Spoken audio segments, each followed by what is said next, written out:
Pasian mang na pangalit lian lom lome tan bang te bidi ngadang ngom lo ni le kha lei tung na dei bang in na hei te nang tu lo amau kin te lo Panto da aksitena kusung omi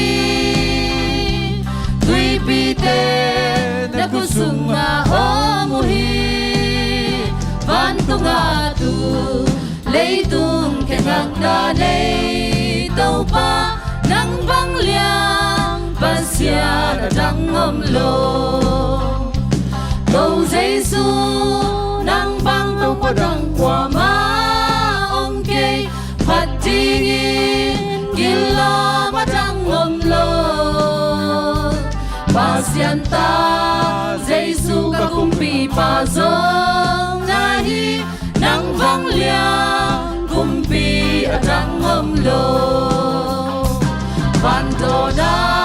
aksitena kusung omhi Tui pite na kusung nga omuhi